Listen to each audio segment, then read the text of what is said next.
The design schemas, of course, exist at various levels.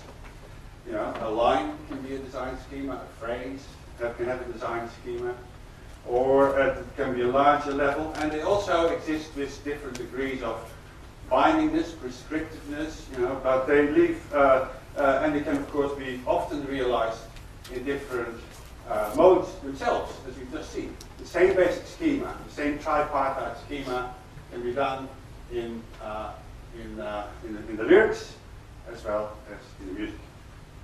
Now we come to the next thing, production.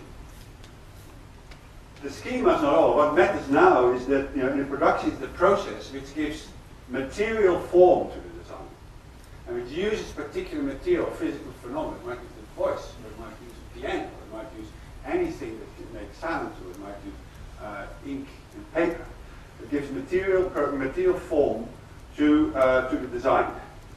And then, of course, in music, you know, another potential element of creativity comes up in there.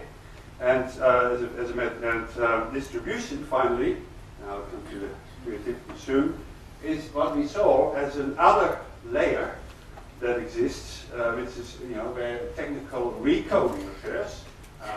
Technical recoding occurs that's there. It was, you know, to record, preserve, or distribute it.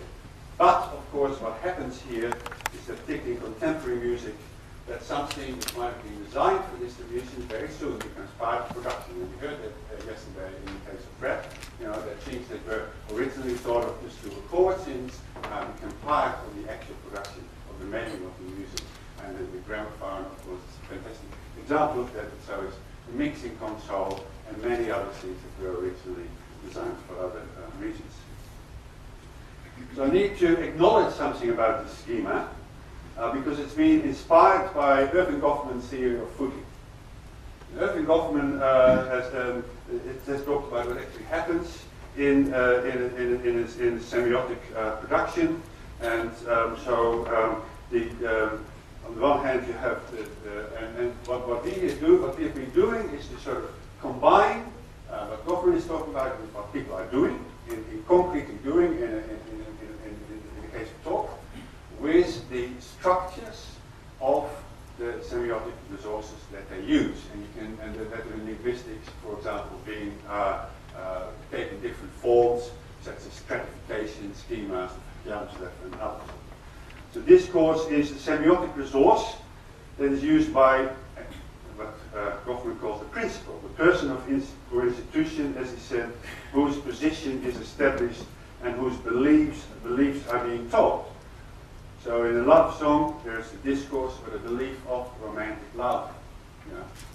And design is the semiotic resource used by what Goffman calls the author, the person who selects the sentiments, as he said, that are being expressed and the words in which they are being encoded. So Billie Holiday might be an example of somebody who uses, actually I've only talked a quarter of an hour, you know, I started at 25 to, So design is a semiotic resource which, for example, then is used by an author drawing on the semiotic resource design schema to put the romantic love discourse in the schema of a blues communication.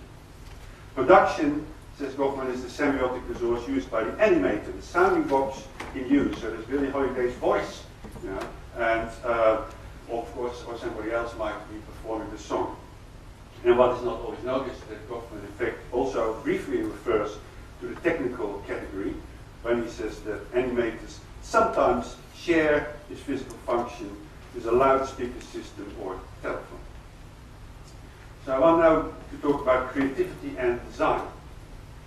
So at the level of design, as I see it, you know, creating new semiotic resources therefore means creating new design schemas. Now, most jazz performances are based on existing designs, and in fact, it is a sign, you know, it is a sign of pride. It's a pride for jazz musicians to do new interpretations of old schemas. That's one of the great sources of creativity that all jazz musicians come back to time and time again. But nevertheless, occasionally there are musicians that create new schemas. Now, a lot of these chord schemas that jazz musicians improvise on I won't go into technicalities, but they have very predictable progressions. They might go. You hear that it's very predictable. It has existed for as long as functional tonal music has existed. You can play Bach with it.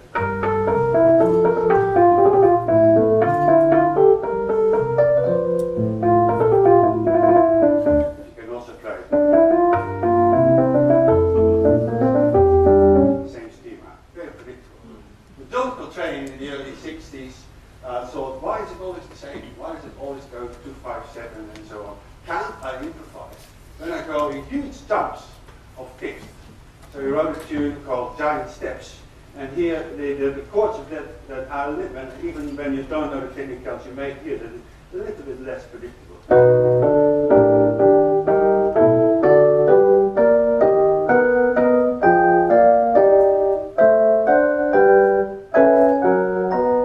Now something different happens.